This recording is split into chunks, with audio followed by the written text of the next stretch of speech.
guys, keep appointment setting simple because it is simple. Like your job is not to be extremely in-depth and complicated and complex and psychological and everything. It's logical, it's simple. You are just going through the motions to make sure that that person is ready and qualified, okay, and excited, right? You're not actually selling at pretty much at any point in the process. Like obviously it's a sale, you're getting them to a sale, it's part of a sales process, but you're not actually like really truly like hard selling at any point, right? You really want to qualify and you want to be direct and straightforward in what things are. Setters that try to withhold all this information, they're like, oh, I don't really want to tell this person the price, or I don't want to tell them it's a mentorship, or I don't want to tell them what the goal of the call is. Like that doesn't work or help at all. Because now I'm getting someone on my call that has no idea why they're on the call. They have no idea anything about what they need or want to get out of the call.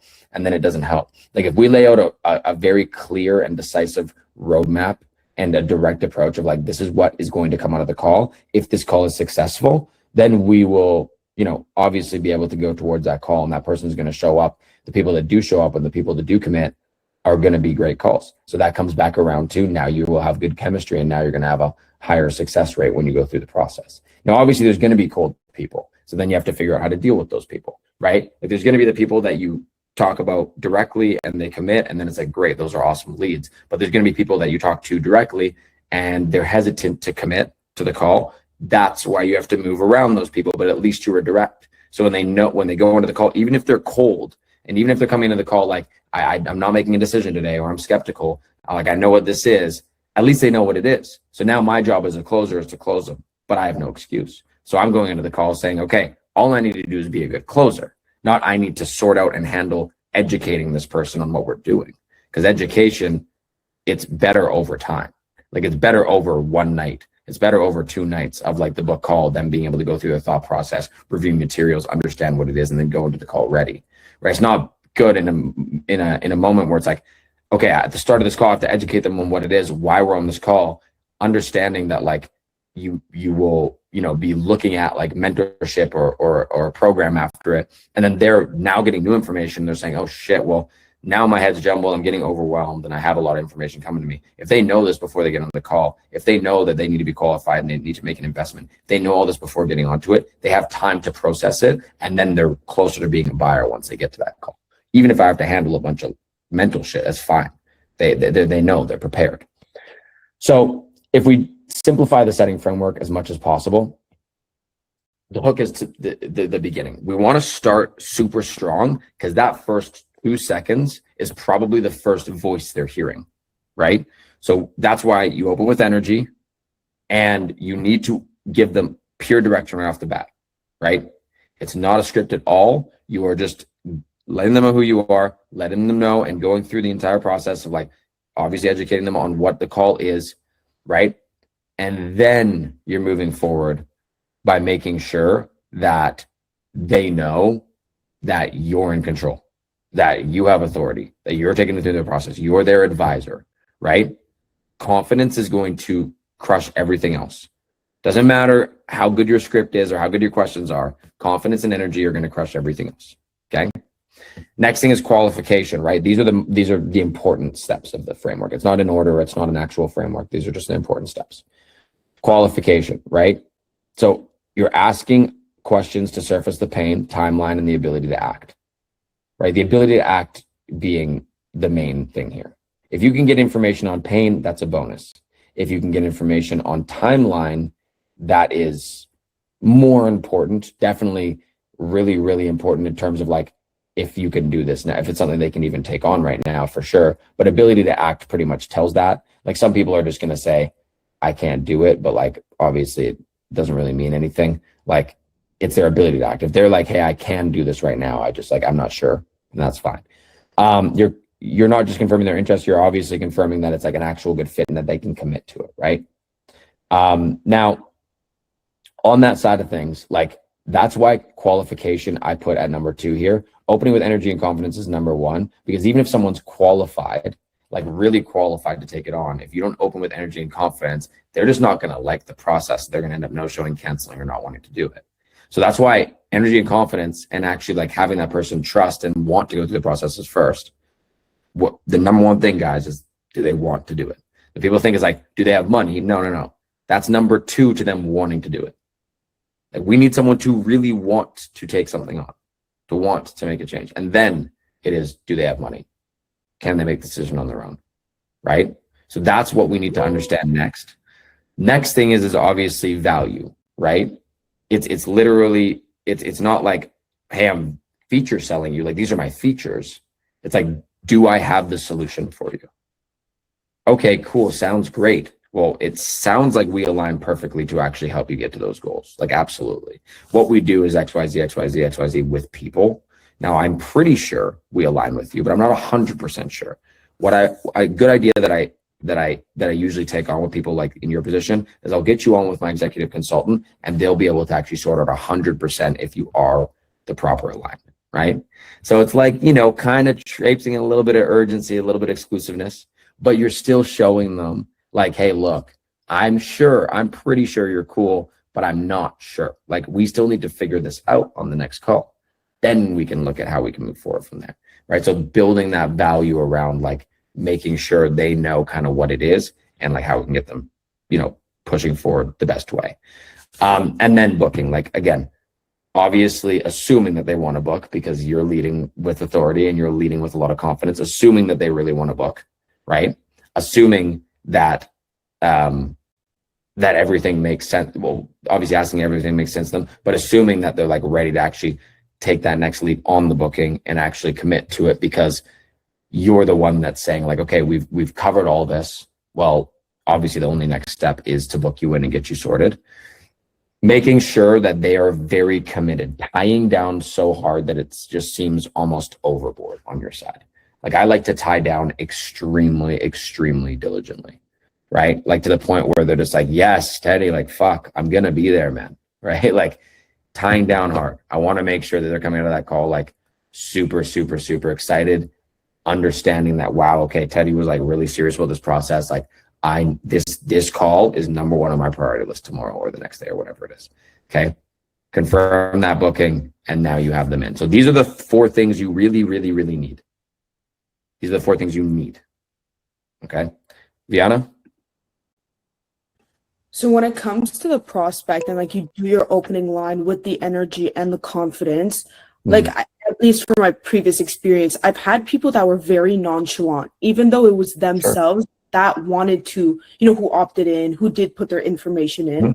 I find it really hard to like go around the nonchalantness, because then it's like they have power of the call. You know what I mean? They have the authority because they're, excuse me? Do they though? They don't, but it's just like, when they're that nonchalant, you sound very salesy. Even if you're trying to build that gap, I don't know. I have a hard time with like nonchalant people. Sure. Okay. Well, on that side of things, like, in my opinion, I don't match their energy there, but I do definitely take it a step back, right? So if I pick up the phone and someone's just like chilling, I'm gonna take it a step back. I'm gonna kind of relax on the call, but I'll call it out if they're too nonchalant. I'll call them out. What do you mean you'll call them out? Like, I'll just be like, what's going on, man? We all good? Yeah. Okay. Yeah. Like, you didn't want to hear from me today? I thought you'd be excited to hear my voice. I'll laugh a little bit, and then it's like, okay, cool. Now we kind of got them opened up a little bit. Like, your job is to open someone up. Your job is to give them energy, right? Energy transfers. If you can transfer energy to someone to just a little point of where they open up enough, then cool. Like, there's some people that are inherently nonchalant, but 90% of the time when someone's being that way, it's because they've probably got a bunch of calls before, because they probably don't love this process. But who does? Right? Who loves the process of like talking on the phone with a sales rep? So that's why we have to step outside of that box, find energy elsewhere, open them up. And I do it through humor. Other people do it different ways, right? Like, I'll also take it away from them too. Hey, look, man, if you don't want to do this, if you're not excited about this process, I'll gladly, talk to the next person. But the fact is like, I want you, I want you to be like really intrigued with this. So like, what's going on? Where are we at? Do you feel like you're not? Oh yeah, man. No, not really. Like, I just kind of like looked at it. I don't really care about this at all. looked at it and I just want to, learn a little bit more, but I don't even know if this is for me.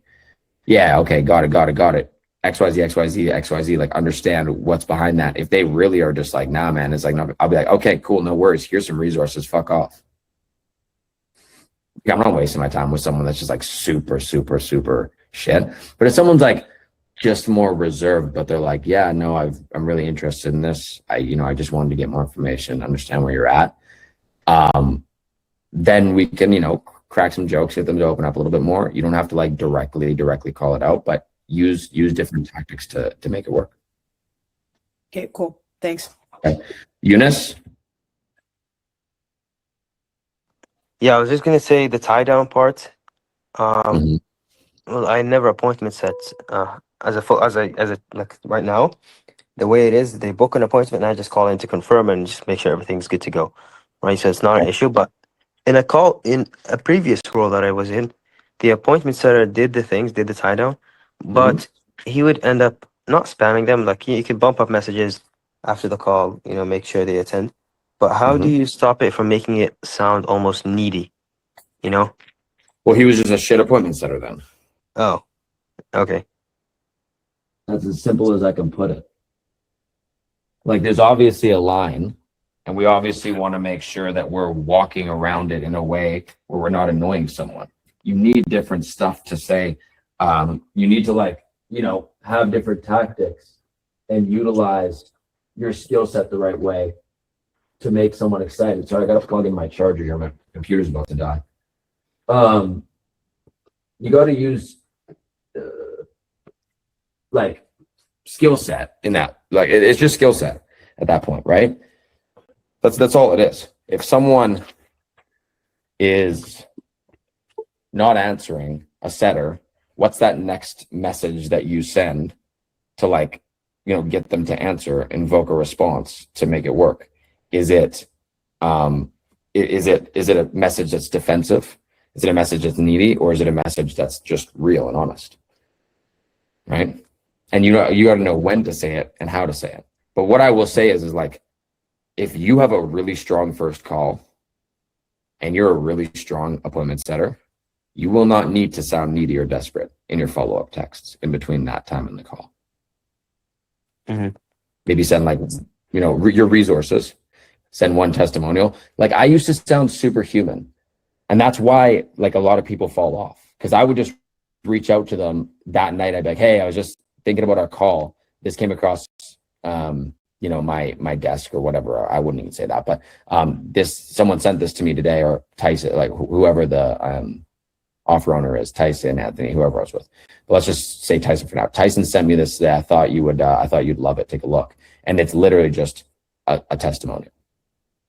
As we talked about this exact same thing. It's funny because I remember you were saying you were in a job, so thought this would be cool to you. And it's so natural and it comes off human. And then they look at it and they're like, oh, that's awesome. Well, I hope we can do the same thing. Yeah, absolutely. Make a joke with them. Talk about stuff that's a little bit more personal sometimes if you feel like you need to.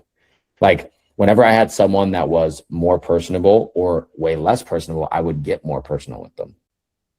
Right? Because that's how they work. That's how they operate. They want to talk to someone that talks about the Bengals for 5 minutes, or talks about, their favorite hockey team for 5 minutes, goes back and forth, razzes them a little bit. Like I'd even poke fun at them, make fun of them a little bit. Right. And then, it's like, it just opens up those floodgates. It's more human and natural. And that's how you gain that trust to then now you have stuff that you can bond over, that you can follow up with, things of that nature. But when it is someone that's straightforward or is someone that's high level, then yeah, obviously go through the process the right way. But guys, this is where I talk about adaptability, right? Knowing your prospect, knowing how to talk to different people based on their tone, based on what they talk about, based on, the quality of the conversation and the content of the conversation. If you don't know how to do this, then it's going to be hard to do those things and then send the right text after the call. Marco?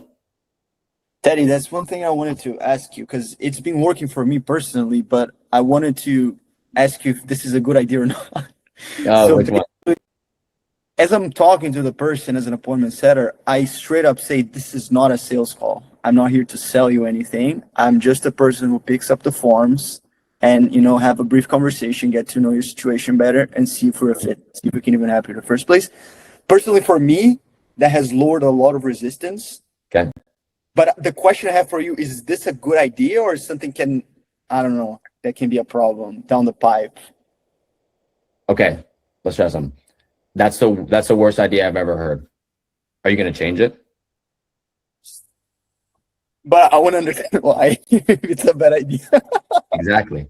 Dude, if something's working, why the fuck change it? It's working for you. Yeah, it's working. It's working. Whether I say it's the worst idea or the best idea, it's working for you. Yeah. Doesn't matter what I say. Sales is so fluid, man. Like it's so random. It's Yeah. so liquid. It moves around like crazy. And look, I don't actually think that's the worst idea. I don't know. I've never used that before. I have no idea. It sounds like, to me, if I heard that on the call, personally, I'd be like, well, I know it's a sales call.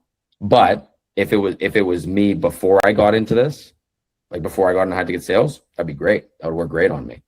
Because it's coming from you. It's coming from someone who's personable. If it was someone who skipped every beat and didn't have authority and didn't have confidence, someone that's not you, I would hate it. So again, sales is too fluid. Yeah. Not do things that have been working for you. It worked for you. Keep it rolling. Once it stops working for you, change it up. All right, bro. Yeah. You know, it's funny. Like, I was talking to Sarah about this the other day, and it was literally like, my sales tactic over the last 3 years to collect millions has actually been to be as fluid as possible, to be as adaptable as possible. Nothing else. Like, literally move away from frameworks, move towards frameworks, use this tactic, not use this tactic, test, change, shift. And sometimes it'll make me have a worse week than everyone else. But most of the time, it'll make me have a better week and better month and better year than everyone else, right? Because it's just like, I'm willing to do things that make me uncomfortable. Yeah. And I'm willing to do things that align with like that of the people that are crushing at the highest level. I'm not stubborn in my method, right? So I just want you guys to adopt that mindset no matter what position you're in, closing or setting. And one last thing, I've noticed too that by having this conversation with people, they get to open up so much more. And one thing that I've started noticing, now they remember my name. Every time they go and speak with the closer, I had a call with Marco. Guys, Sometimes I'm like, thing, I was speaking to Marco. I want to speak, like, it's one good. thing that indicates a really, really, really, really good setter is if the leads remember the setter's name. That's one thing that indicates a really, really, really good setter. The best setter I've ever met in my life, every single lead would come to me and like have something great to say about it. It's Richie. Half of you guys know Richie. Richie's the best setter I've ever met in my life. He did 30K in a month as a setter, unheard of numbers. And the one thing is, every time I would realize, every other setter, they'd be like, yeah, I don't even know who it was, but anyways, yeah, it was a great convo. They would just say that though. They just say it's a great convo. They'd come to the call and without even me bringing it up, they'd be like, my chat with Richie was amazing. Is Richie going to be on this call? And it's like, that indicates that like he built enough trust for them to want to show that they were serious, that they mean business, and that they were like going through the process the right way. And honestly, it was just by him being nice. So again, a bunch of people tell you, don't be like super nice and super personable and da-da-da. Well, why did it work for Richie at such a high level though? So there's no rule. There's just what works with your personal, strategy. Someone like Marco, it's working really well. 90% of other people in this community, it wouldn't work well. They don't have the same personality as Marco. So, you know what I mean? Just jam, be fluid. 2, why setting feels complicated. Okay. So what makes setting hard is you don't have control, sadly. Now, I'll preface that. You have the utmost control if you understand your job. But if you don't understand your job and you're coming into it pretty cold, you feel like you don't have control. You're like, I'm sending all these calls over to my closer and my closer's not closing them and da-da-da-da. Well, okay, why is the top setter then sending over calls and printing as much as he wants? He can print on command. It's because he's doing the job better. It's because she's doing the job better. So guys, focus on making sure that you understand and you can get to a point where you understand your level of control as a setter. It's not that complicated, right? You don't need to push, chase, follow, sell. You don't need to sell, right? You don't need to utilize scripts at a very high level. You just need to qualify, okay?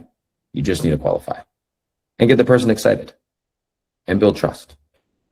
Like, the obvious stuff in sales, build trust and get the person excited, but your main actual tactical objective is to qualify. Okay? That's all it is. Okay. I want you guys to give me the three main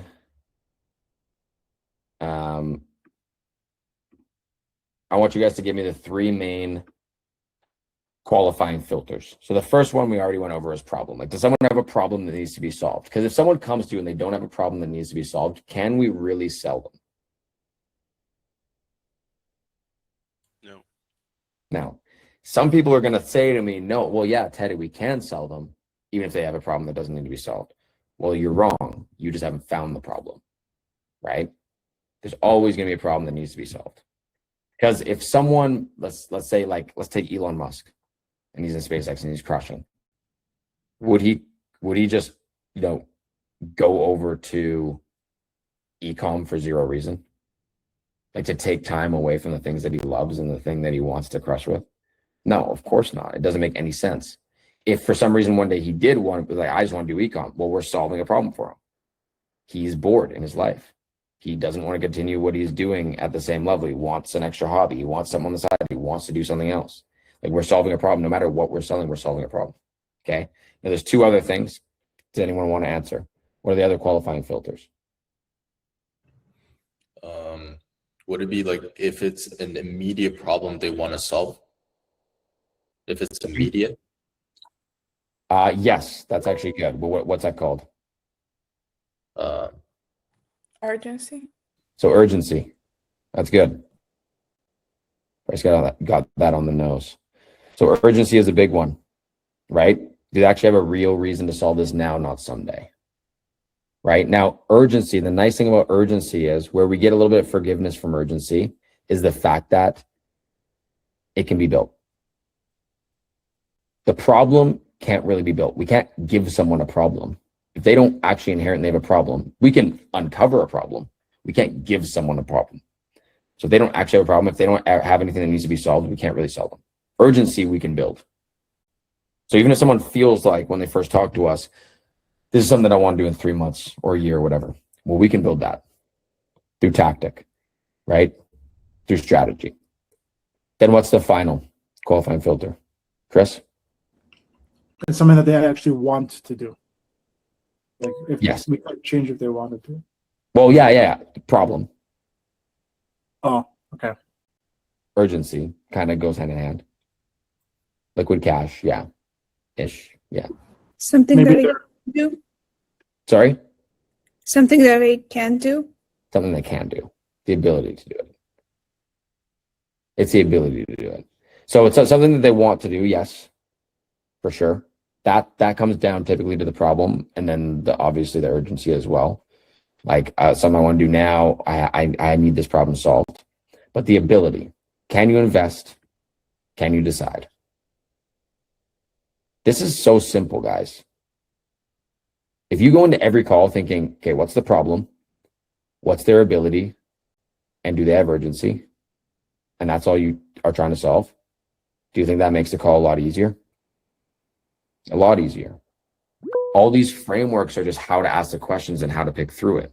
But you can just highlight this, put it up on your whiteboard, problem, ability, urgency, and you can check them off one by one as you're on the phone.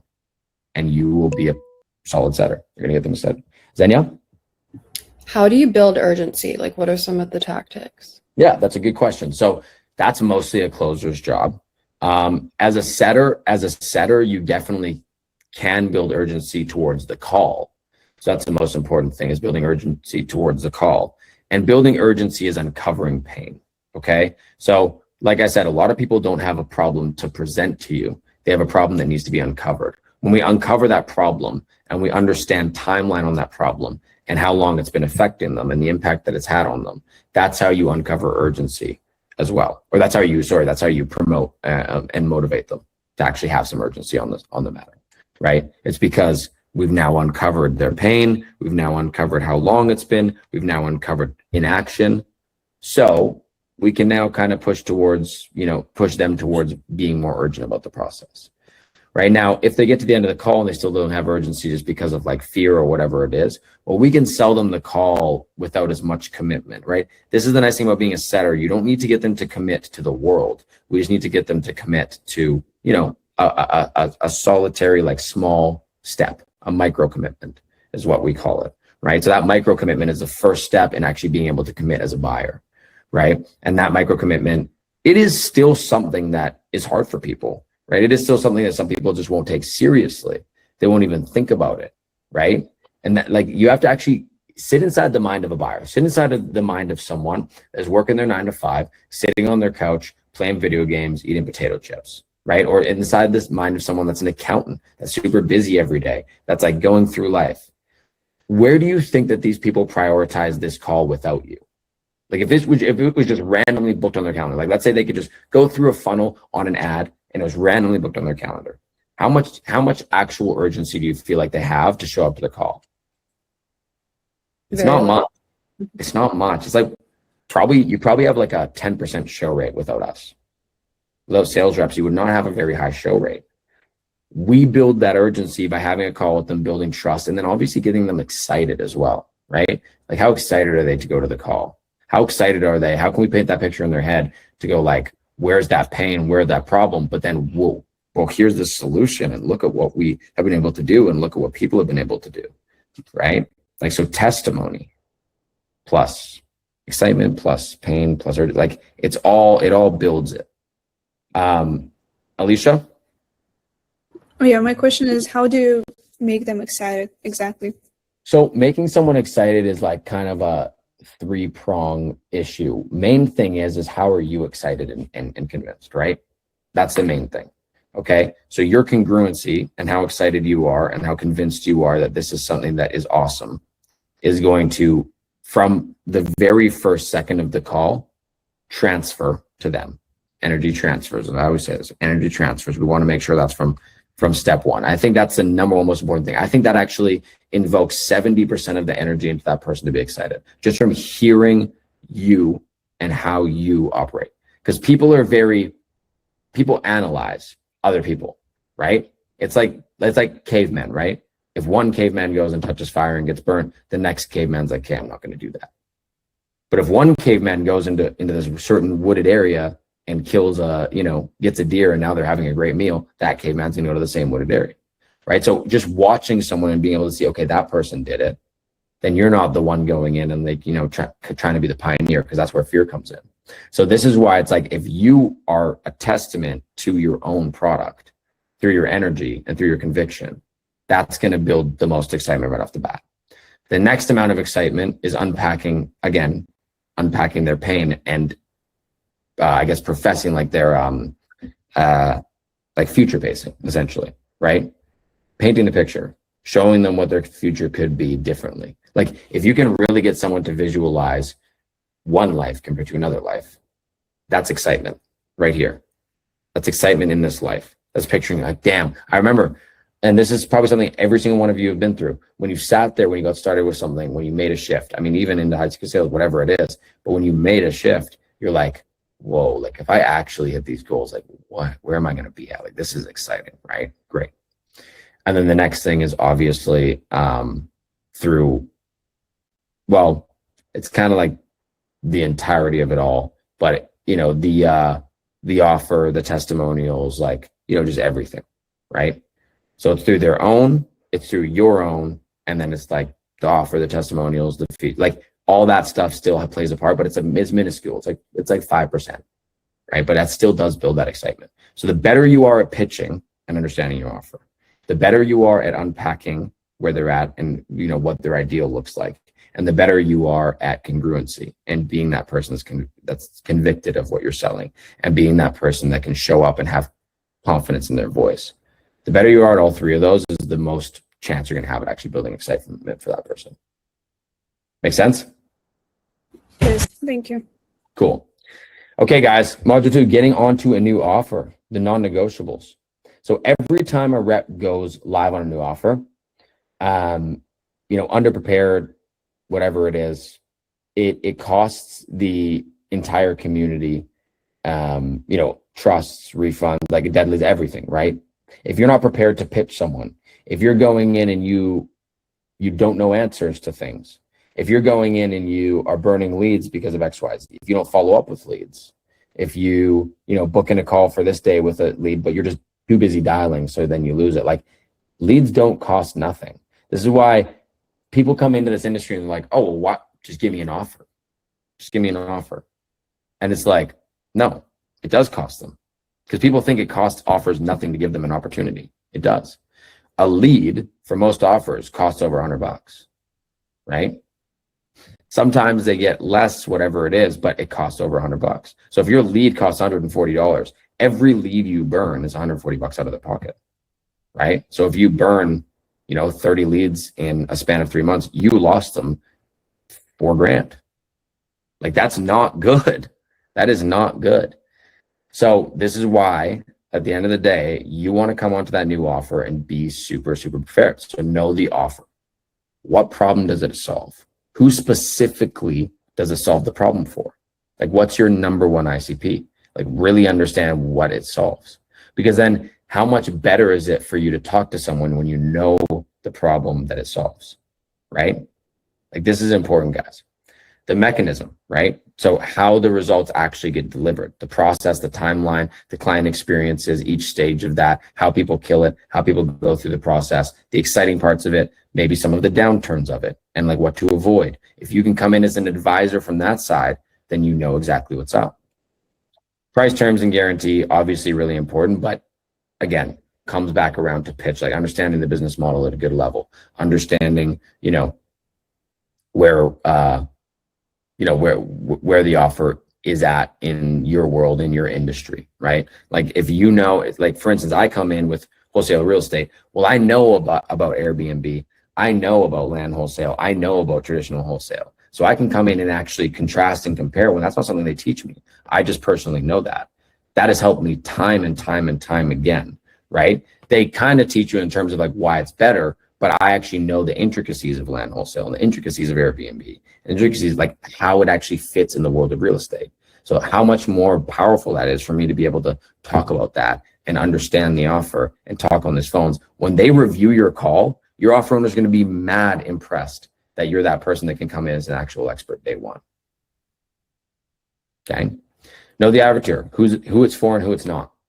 Like, there's a lot of people I come in with and I'm like talking to this, 18-year-old kid that wants to get into luxury wholesale. And I'm like, this just might not make sense. Or, if I'm talking about, someone that wants to get into low ticket ecom, but they're like a mega successful business owner that, is 60 years old and makes $10 million a year. It's like, well, how can we position ourselves to be a little bit more luxury and a little bit more high scale to like get them the right help they need? Like, we need to really understand the avatar, who it's for, who it's not, to position them in the right way, guide them in the right way, and then give your closer information. We really need to be able to do that. Okay. Next thing that we want to look at is knowing objections before they happen. So every offer has typically like the same 4 to 6 objections. What would be some ideas, guys, that you could come up with, that you could tell me that would help you understand what objections come up? Well, maybe something that happened to me. What was it? I was going to say something that happened to me in a sales call I was reviewing is, so if you don't know discovery right, obviously the more objections will happen. But pretty much I was not focused on the script, but when you ask like how or what or why questions, these help these help the discovery parts go better.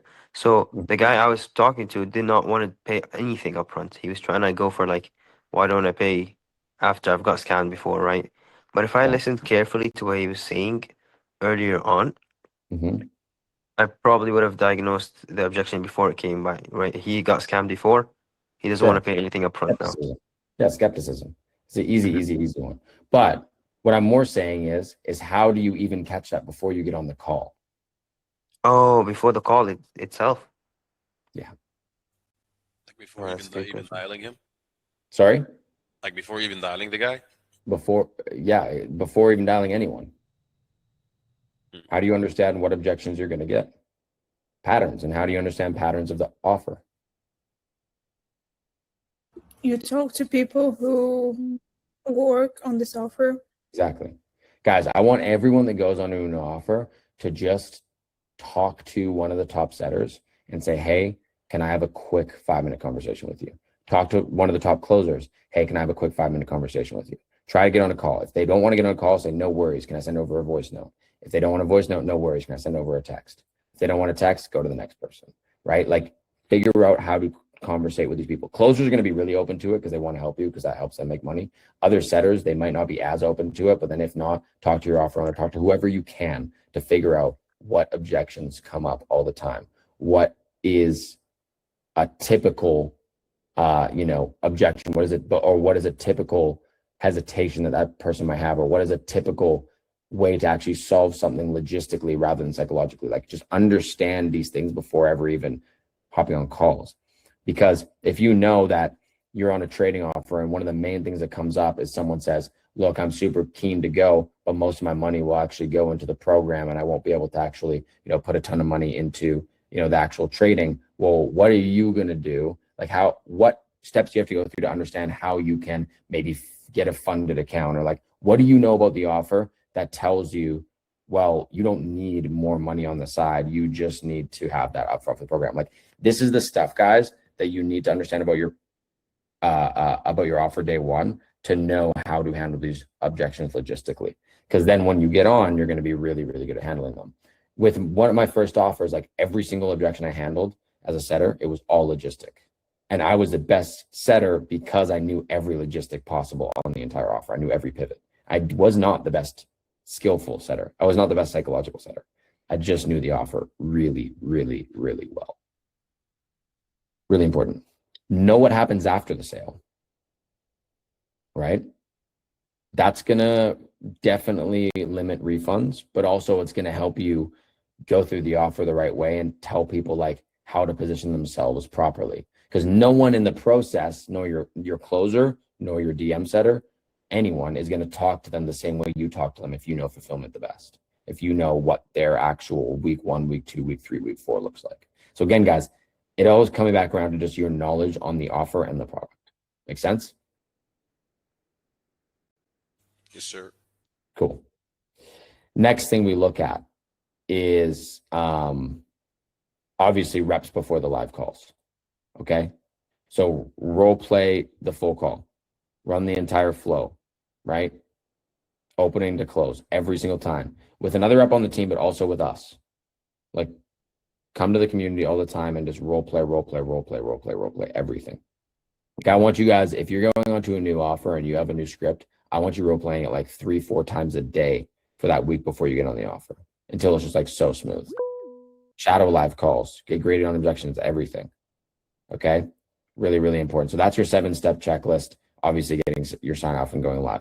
That's like your that's your checklist, the non-negotiables when you're getting onto a new offer. Okay, really, really important. Go ahead. Is there a question, Chris? Yeah, I was just wondering if, let's say you wanted to role play, but your boss is like, oh, well, if you don't have this to do, like, you could always be doing X, Y, Z. Like, do you think that it's important just to take out time and just say, look, I need to like hop on a training session, like we're doing right now, but for role playing? Maybe I don't have to say role playing, but if it's very important, like, if they say you need to do X, Y, Z, and then you say, well, I need to role play. No, like let's say they're saying like, oh, well, if you don't have leads to dial, you could always be dialing like the dormant leads because there's like a plethora of them. Then do that and role play. Like, we all have many hours in our day to figure it out. Ali, what time is it for you right now? It's 11 p.m. It's what? 11 p.m. Eunice, what time is it for you? 11 p.m. Okay. Alicia? 11 p.m. Xenia? 6 a.m. Cool. So guys, 11 p.m., 6 a.m., people are on at 1 a.m., 12 p.m. In your early stages, you're going to need to do what it takes to make sure that you can get your time in that you need. Like, if you're dialing all through the day, then do a role play at 10 p.m. Figure it out, right? Like, these are the things, the unscalable things that will inevitably land you as the top setter and closer. Gotcha. Make sense? Yeah. Cool. Thanks. Thanks. Team competition. So Ali was asking this question, competing and being number one on a large team. Okay. Really, really important. Okay. So number one is tracking your own numbers. Closers track their own numbers diligently. They track their own calls diligently. They review their own calls. They go over absolutely everything, right? Track everything. Track your numbers. Track what you did last month compared to this month, last week compared to this week. Track all of your calls and listen to all of your calls, review them, and just get better. Okay. Protect your show rate above your booking count. This is probably one of the most important things that I could ever go over. This is what I was talking about earlier on the call. You want a high show rate. You want your show rate to be high because that's going to, again, garner more confidence from the closers as long as it's like the leads are qualified when they show up. But it's going to garner more confidence from the closers that your leads are good. If a closer sitting there, and let's say I have from one setter, I have a 15% closer or a show rate. Well, I'm going to be sitting there 5 minutes before the call, like, yeah, this is just going to no-show. I'm discouraged. I'm not, obviously, but like I said, like most closers are going to be like, yeah, this is going to no-show. Another no-show. And then even if they show, well, now I'm coming to this call with the mindset of this is going to no-show because it's 50% show rate from that setter. When if I have a setter that has a 70% show rate and most of the leads that he books are proper, well, I'm going to do everything in my power to be there 5 minutes before the meeting, excited, pumped, writing notes, reading the notes, excited to actually get on that call and crush. So again, it's going to affect everything. Okay. Win the first hour of the day, right? So very first hour of the day, you want to be able to actually make, well, not only do your micro wins, make your bed, stay on task, don't doom scroll, make sure to have a good diet, maybe read a book, get some motivational in. Like what I would do is I would put David Goggins or whoever it is, some motivational shit in my ears, and I would just walk around the block. No run, no gym, like none of that bullshit. And it wasn't a routine. You don't need that fucking routine shit, cold shower, whatever. Just whatever you can do to get yourself hyped up and be like, I'm the best. Like I am going to take over the world. Do that. So I would literally just put something in my ears that hype me up, walk around the block, and when I get back, I'm like, I'm taking this shit over. I could dial for 15 hours straight, pumped every millisecond of it. Right. And then that very first hour, you're coming in hot, right? So those first leads of the day, when you're tapping those leads first, you're going to be hunting numbers 24/7. Other leads, this again is not a huge thing of like getting the freshest leads. Like if you have a good offer, your leads are going to be fresh no matter what. But like just get your mind into it. Reverse engineer the current number one. Again, the top piece of advice. Go to the current number one, go to the current number two, and just study them. Understand what they do well, understand what they do bad, and just copy them. Just straight up copy them.